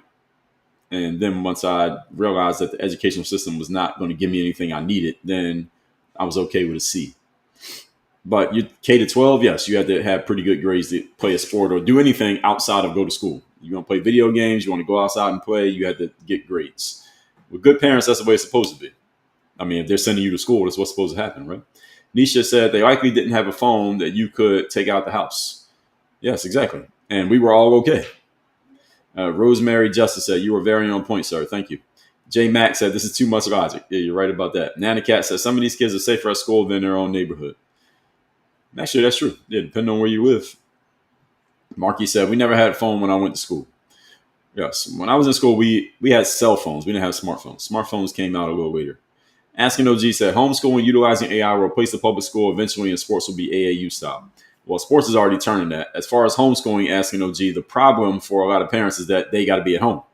To homeschool your kids, somebody actually has to be at home. The problem is, and the reason why homeschooling is not going to replace public schools, is that a lot of parents still leave the house and go to work every day.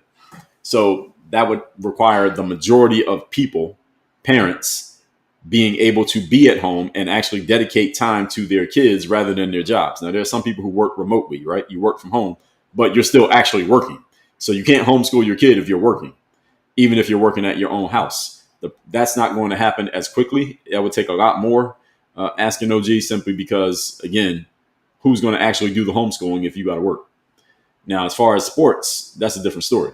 You're right about that part, and that one's happening now, but the homeschooling is not going to happen as easily. Over on Instagram, I'm still catching up on y'all on TikTok. Peter said, we should put our phones away when we are at work, in the gym, or when we have to focus. Yes, and we have to focus most of the time. That's the whole thing. Peter said, imagine Dre being your dad. Yes, imagine. Crespo said we need discipline. That's right.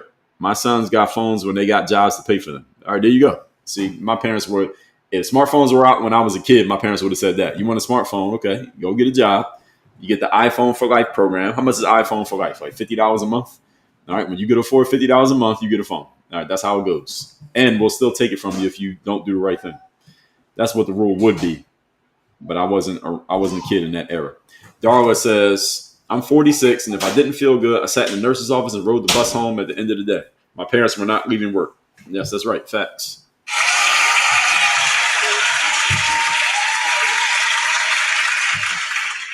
You were at school, you didn't feel good, you couldn't go home because your parent can't leave work to bring you home. So you got to go sit in the nurse's office and be sick.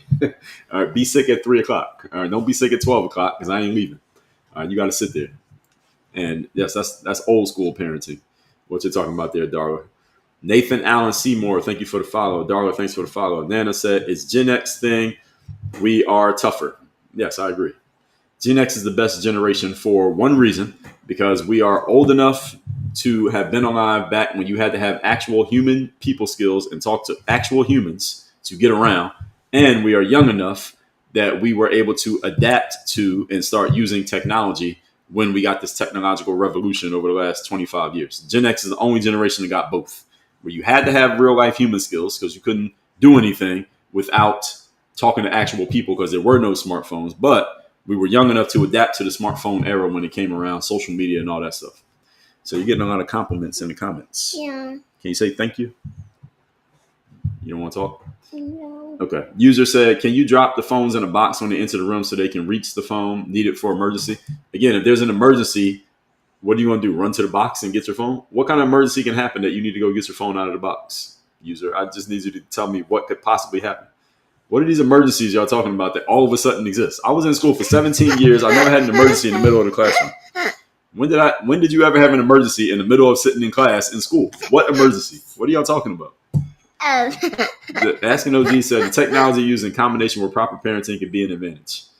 Yes, well, proper parenting, Asking OG, that's a very deep bag you're diving into right there. Proper parenting. Who's going to define that? That's the issue. In area, thank you for the share. Asking OG said the rare 16-year-old may earn more than a parent. Hooper made 600 grand in 11th grade. Oh, you mean like if they get the NIL stuff? Okay, fair enough. Tammy Norman, if my kid makes that much money in 11th grade, they got to pay rent. You living in my house, you got to pay rent. And yeah, you make it 600 grand, you paying rent. Tammy Norman, thank you for the rose. Court leader said it's all parenting. Parents want to be friends, so kids think they are equals with adults. That is correct.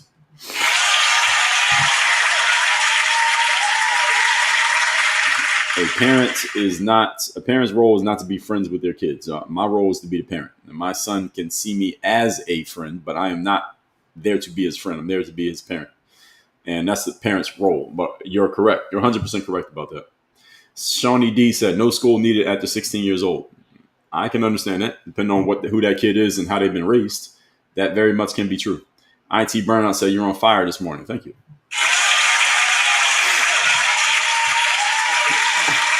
Asking OG said, I'm sure Harvard basketball would have loved you at the 1 or 2 guard. Well, I think Harvard basketball would have loved me, Asking OG. The problem is the Harvard classroom would not have loved me as a student. That's the problem.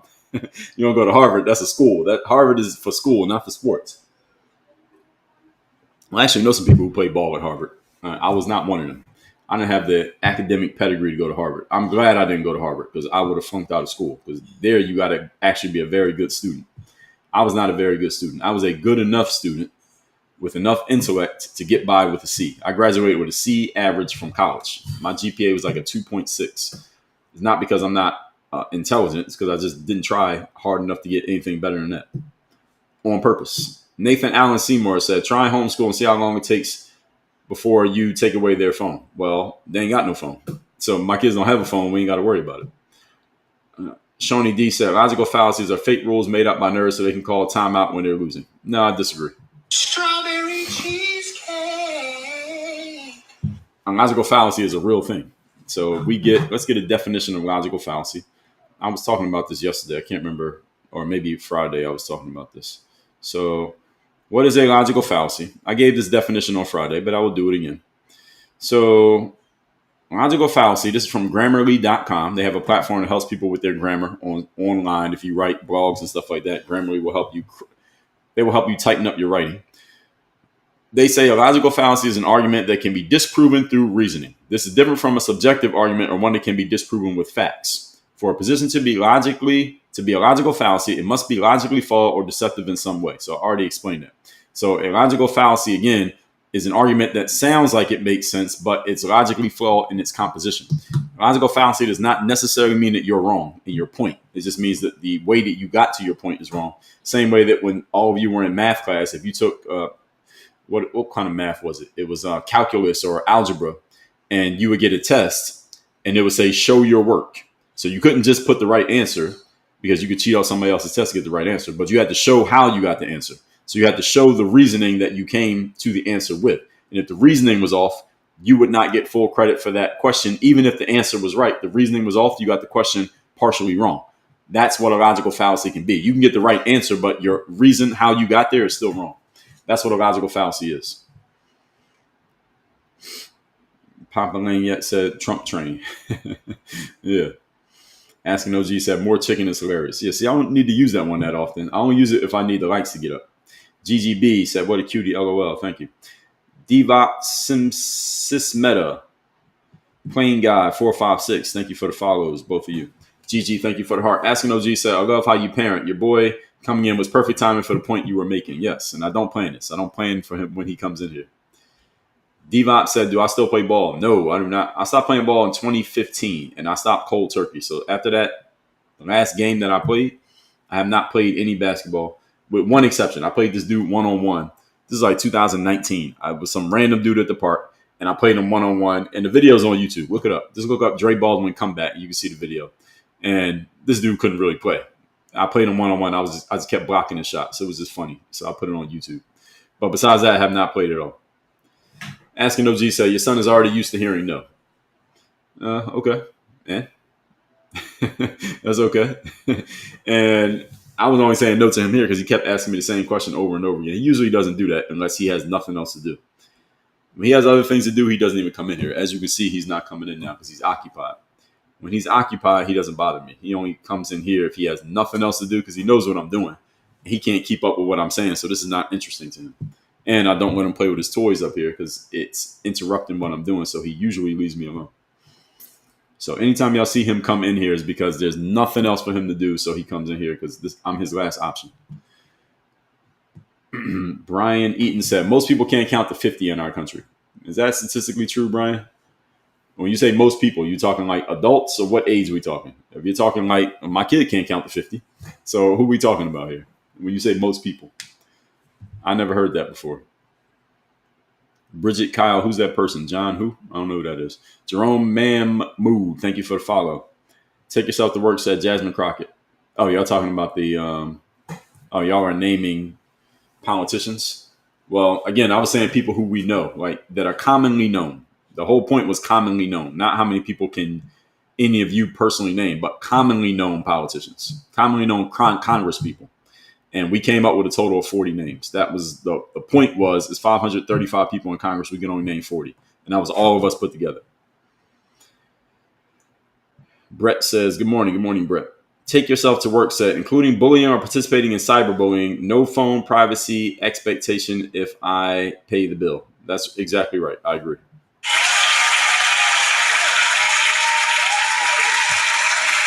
Take yourself to work. Thank you for the follow. Yes, if I'm paying the bill, I'm looking at everything on your phone.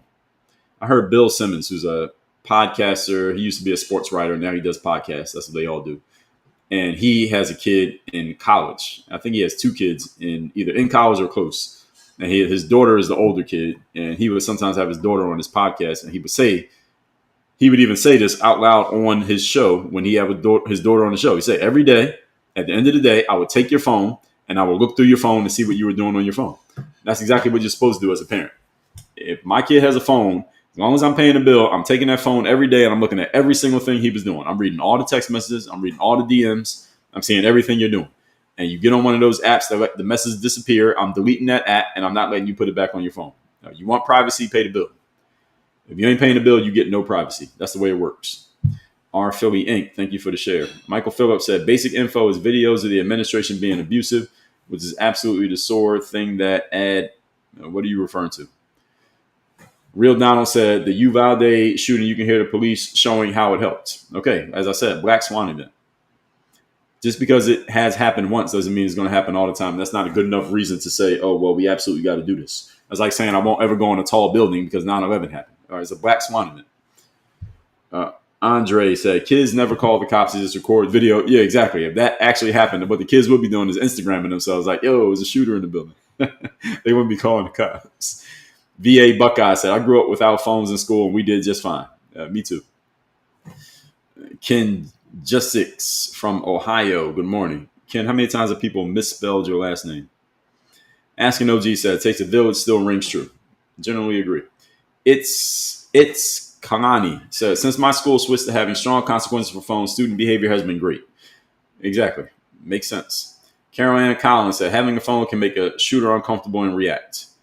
What do you mean, Carol? What are you talking about? How can a phone make somebody uncomfortable? If they got a gun, they want it. If I want to use it, your phone means absolutely nothing. What's your phone going to do? Inspire, rise above. Thank you for the lightning bolt. Asking OG said, threat and no sports probably worked on you. I don't know about that. Sometimes it got taken away. Inspire says, sad the parents think that way. Well, some parents, everybody thinks some way. Anything you could think of, there's somebody who agrees with it. Our schools, where was I? I lost my spot in the comments again. It is Michelle's mom. Said, are schools taking away Apple and similar watches too? I doubt it. But if they need to, they probably would. Gigi says, some kids have behavior in their IEPs. Some of the parents have had IEPs too. Thank you for the follow. Okay, fair enough. Asking OG said, it is possible to learn from the phone with proper parenting. Yes, I agree. We're going to ban, Sika said, we're going to ban switches. What's switches? What are you talking about? Cloud9 said, you are brilliant, man. Thank you for this post. Well, you're welcome. And let's see. Isa said, man, go play with that kid. No, he knows the rules. Asking OG said, fake crying, that boy is strong-willed like my grandson.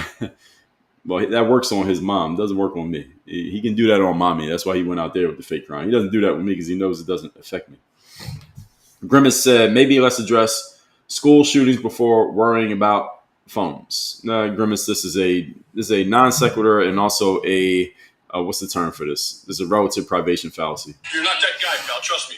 You're not that guy. Okay. All right. The reason why this is a relative privation, for those who are not familiar with it, it's exactly what Grimace Mendelsohn said here, which is let's address school shootings before worrying about phones. So first of all, the school shootings are Black Swan events. They don't happen that often. It's not like it's something happening every day. Phones in the classroom interrupting the learning of the students happens every day, happens all the time. It is much more prevalent. Now, while a school shooting is a much bigger deal and it can have much stronger long-term effects, at least ones that we can feel emotionally and immediately, does not happen often enough to say it is more important than the phone issue, which is an every single day thing. The relative privation is when someone says, well, you shouldn't talk about the topic that you're talking about because here's a more important topic that you're not talking about. That's a way of basically pulling the rug out from under the current conversation and making sure that conversation doesn't get spoken about because you brought up something that is seemingly more important. Is a good way of basically taking the teeth out of any conversation by pointing out something that's bigger than that. So let's address school shooting, and then calling it worrying is a form of a straw man because you're trying to make it seem like somebody's doing something wrong by talking about a subject that does need to be talked about, which is phones in schools. You call it worrying, or why are you fixated on it, or why are you obsessed about it? Those are all forms of the straw man to try to make it seem like you're doing something wrong by talking about a topic that you clearly don't want people to talk about. So because of all this, Strawberry cheesecake. Congratulations, Grimace. Asking OG said, how do you include competitive sports for your child without traditional schools? Well, like you just said, a lot of sports are going AAU. So right there. Lori B. Patriot said, we didn't have social media or phones when I was in school. We didn't have privacy on the phone. Yes, exactly. Right. If you were talking on the phone at home, people could hear what you were saying. That's right. Asking OG said, you are Gen X. Well, I thought you were in your 30s. I am 43 years of age. So technically, I think that puts me on the tail end of Gen X, I think. But yes, I get people often generally guess that I'm younger than I actually am, which I don't mind. Lori B, thank you for the follow. Home fires burning said we didn't have to deal with mental illness in schools. Well, yeah, we did. Home fires. There was mental illness in schools. The thing is, it wasn't being so often diagnosed, number one. Number two, there wasn't such a wide range of things that could fall under every diagnosis. In other words, these days, back in the days, the amount of things that could be looked at to say you have this mental health issue was like this. Nowadays, the number of things that could get you that same diagnosis is like this. So they've expanded the definition of these terms. So it's easier to get diagnosed with anxiety or what's depression nowadays because the range is like this as opposed to back in the day when the range was like this. That's one thing that's changed. Secondly, is because more people know about it and you get treated in a different special type of way, quote unquote, special type of way if you have it. Now more people are looking for ways to have it. So that's another reason why it's continually expanded. Back in the days, people had the same stuff that they have. Actually, these days, people do have more stuff simply because they know about more stuff. More stuff is being promoted and marketed, for lack of a better term. It's easier to diagnose yourself because you can get on the internet and find information. Whereas in 1995, there was no internet, or it was internet, but nothing like we have now, to where you could diagnose yourself with something. So there's a lot of reasons why the same mental issues, many of the same mental issues that existed in 1995 still exist now. The difference is much easier to diagnose them, quote unquote, diagnose. That's a whole different conversation I'm not going to get into. And about mental illness in school, people had it, but again, there's more ways to get it. Smartphones, I think, has exacerbated this because people are able to go look up stuff all day, every day that may not have anything to do with their situation. And now they can be just tell themselves they have something that they might not even have. This leads to a whole lot of other things, even if we get into the rainbow flag conversation, which we're not going to do today. So home fire is burning. I get the direction of what you're saying, but that's not necessarily accurate. Gigi said, I work in a school and the kids turn in their phones in homeroom in the morning, no problems. Yes, exactly. That's what it's supposed to be. Wiley, thank you for the follow. Michelle, do you think these Amazon automation stores are a good investment? Yes. I haven't seen one, but I've heard about them and I read some articles about them probably like 3 years ago. And I know they started them with Seattle because that's where Amazon is based out of. Where have you seen one? Has any of you been to one of them? I heard that the store would be like a grocery store and there's no people working there, or at least not that you directly need to interact with. You put your stuff in the cart and the cart automatically scans what you put in there and it knows exactly what the total is. And then you just check out when you're done. I like the idea because, first of all, it is increased convenience. It is increased efficiency. It's good for the business, Amazon, because now they don't have to pay employees. And it is generally easier, well, in some ways easier for the customer because now they don't have to deal with a human or stand in line. They just get their stuff and they can just walk out with their stuff. Now, there are some challenges because there are some people who want to ask a question. They can't find something. They don't know where it's at, or they want somebody to bag their groceries, or they like the human interaction. There's different sides to it. I'm sure there will, as long as we are alive, I'm talking about all of us who's here today, there will always be grocery stores with people in them. But there could come a day 100 years from now when there are not. But do I think it's a good investment by Amazon? Yes. Now, I would just bet on Amazon. I think Amazon is pretty smart. So if they're doing it, I think they already did their research. So just for that reason alone, Michelle, I would say yes. Asking OG said, not being able to deal with no can be problematic later on in life was my point. Yeah, I get what you're saying. I get it. Marky Man said, keep tapping 100K. Yes, get to 100K, folks. We're at 9:45 a.m. Can we get 10,000 more likes before 10 o'clock? Lori B. Patriot said, what do you do for a living if I may ask? Somebody asked this earlier. I'll say it again. My name is Dre Baldwin. Many know me as Dre all day. I'm a former 9-year professional athlete. I'm author of 41 books and 4 TEDx Talks. I run this company called Work on Your Game Incorporated. What we do here is, and again, I'm reading straight from my Instagram bio. So this is what I say about myself. I'll just read it again. Command every room that you enter. How do we do this? Systems of presence, discipline, execution, and performance. That's what we do. Presence, discipline, execution, and performance. We do this through consulting. We do it through coaching. We do it through speaking. You can learn more about working with me by going to the link in my profile. My company is called Work on Your Game Incorporated. I have 3,000 episode deep podcast. It comes out every day. It is free. It is called Work on Your Game. You can get it free on Apple or Spotify every day. It's about 25 minutes long. You got this live stream that I do Monday through Friday, 8 a.m. Eastern. And if you Google me, you can find a lot more material that I have out there. I got a lot of stuff out there. Sugar and Spice said, facts, I pay the bill. That's right. Kids do not need phones in school. Correct. KB, thank you for the Go Popular. Gigi said, I don't care if they buy the phone. I was responsible until they turned 18. I checked the phones. That's right. Well, if you're living under my roof, then I got to know what you're doing. I agree with that. Asking OG said, yeah, you're not that guy. Yeah, I found that one. Texas Made, thank you for the follow.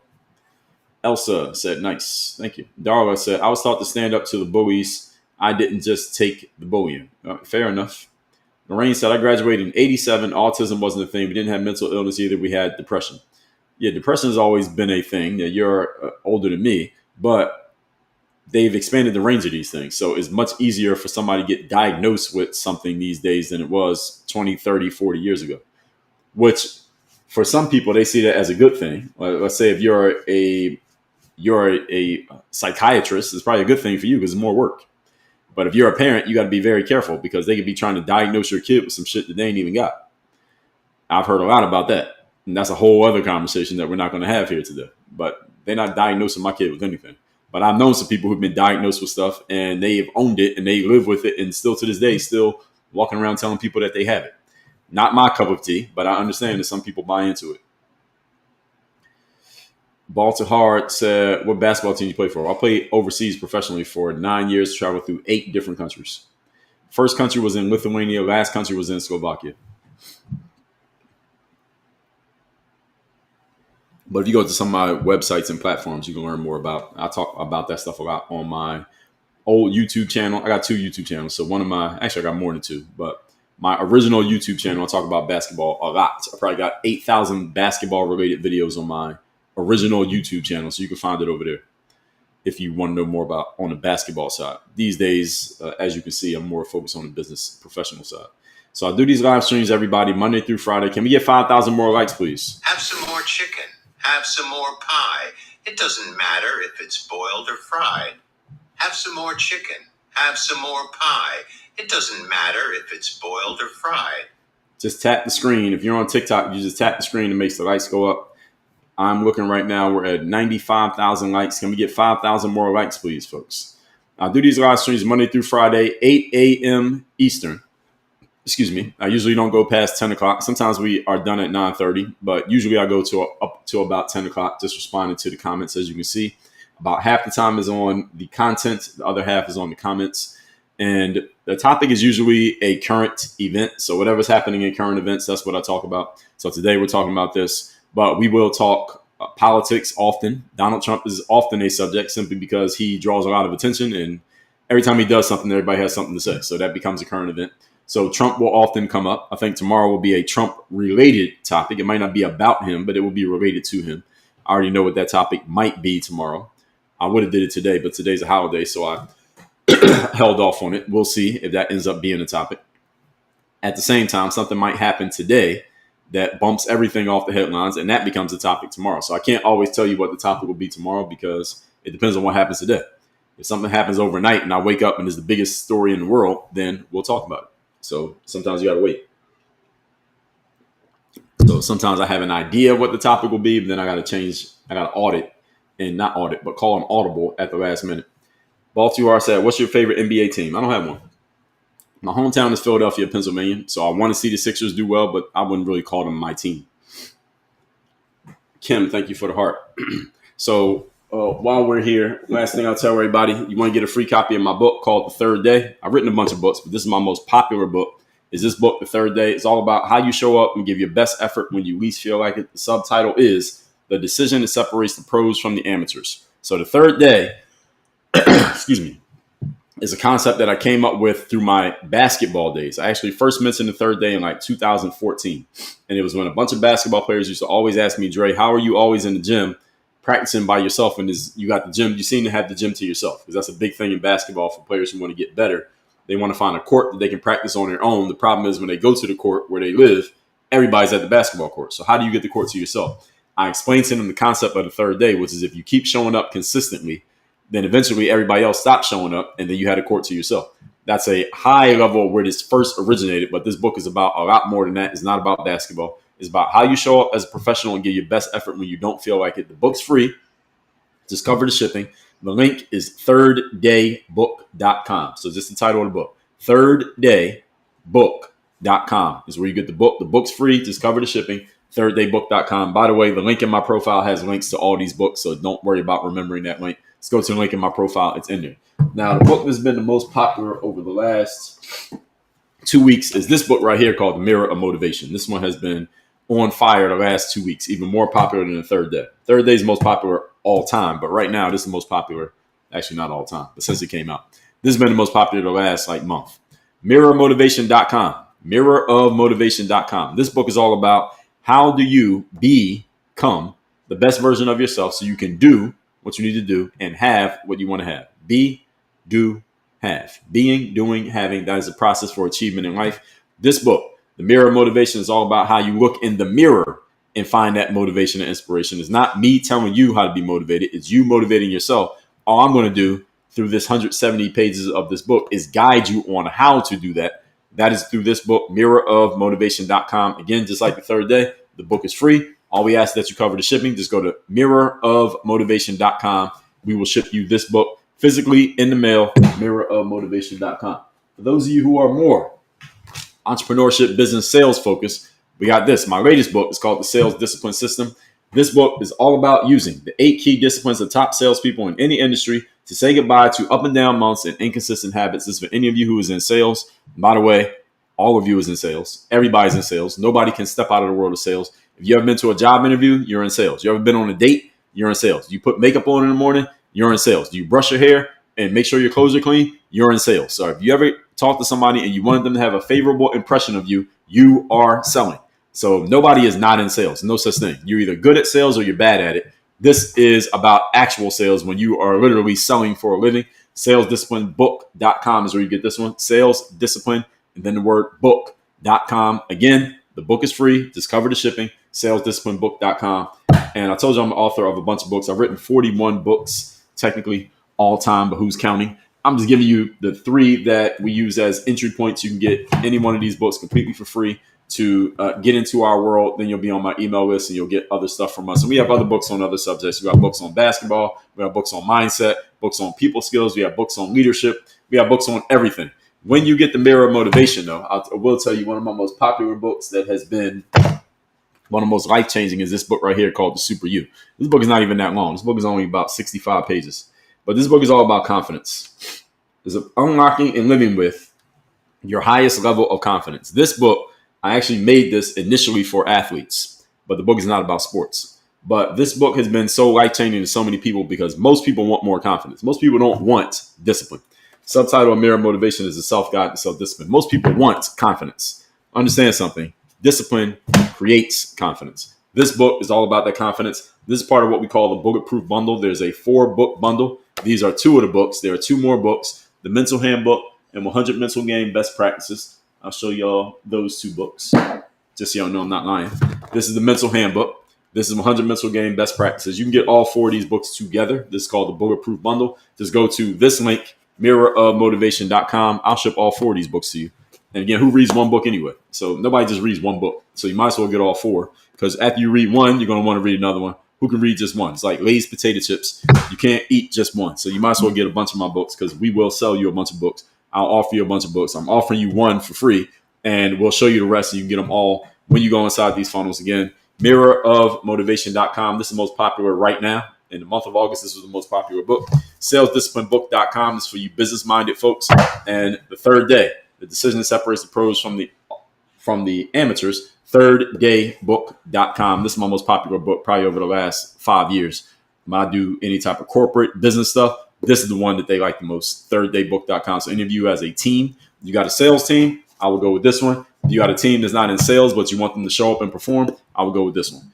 Or if you're smart, you just get all of them. All right, that's what I would do. If I was you, I'd just get every book. All right, well, I get one. Anyway, Carla, Indiana, you missed a lot of it. That's okay. You catch the replay. The replays, by the way, speaking of such, are always on my YouTube channel. The link to my YouTube channel is in my profile on TikTok. The link to my Instagram profile is also in my profile on TikTok. Make sure, TikTok watchers, make sure you are following me on at least one other platform besides TikTok.